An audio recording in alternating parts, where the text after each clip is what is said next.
the legendary Tears for Fears in studio with Billy. We got back together remarried by fax. I was like, whoa. One of music's most iconic duos, Tears for Fears, on their hit song that was nearly shelved forever. It was terrible. Such a grubby title. Billy has the boys on surviving their 90s breakup and their relationship now.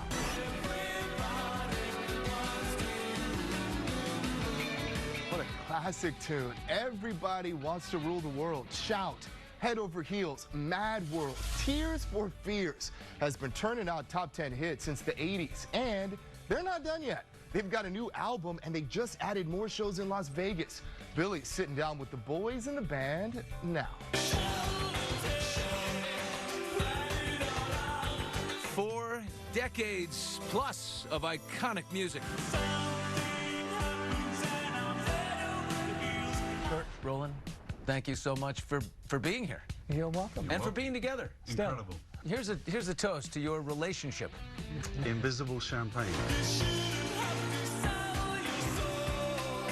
Since they first sang together in 1981 and sold over 30 million albums worldwide. Tears for Fears, the boys from Bath, England, have sealed their spot in pop music history. We're kind of that band that have been around a long time and on the periphery sometimes, but never disappearing. But from 1990 to 1999, these two guys didn't even speak. They went their separate ways, leaving fans confused and hoping for a reunion. Those 9 years were hell.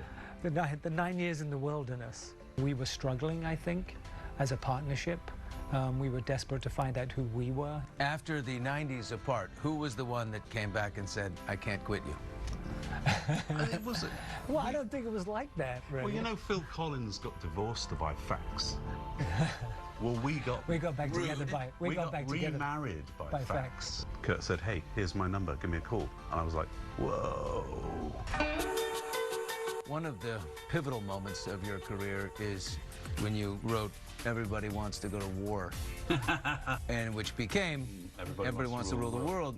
But it was Go to War. It was terrible. Everybody Wants to Go to War is such a grubby title that when that was switched to Everybody Wants to Rule the World, that was the point at which we knew we could record it. That song would become their biggest smash hit.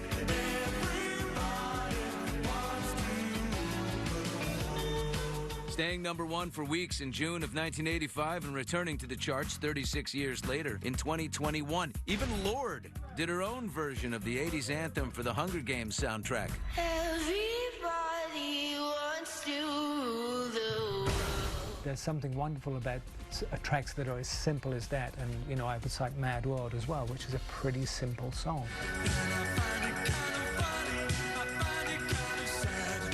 That really translate incredibly well. Their music has translated over the decades to millions of fans for almost half a century. So now with a new album out, the guys are back by popular demand, and their hit Vegas residency at the Fontainebleau is going to continue next month. I'm sure you never thought about Vegas, but it went well. It went incredibly well, yeah. There were a lot of our own fans who'd flown in from around America. It was sort of a no-brainer for us. What is your favorite thing about Kurt? Well, that's a beautiful question. He was far more confident than I was in the beginning, and that really, really helped me. What is your favorite thing about Roland? I would say the balance. We tend to have each other's backs. It's an Austin Powers, you know, you complete me.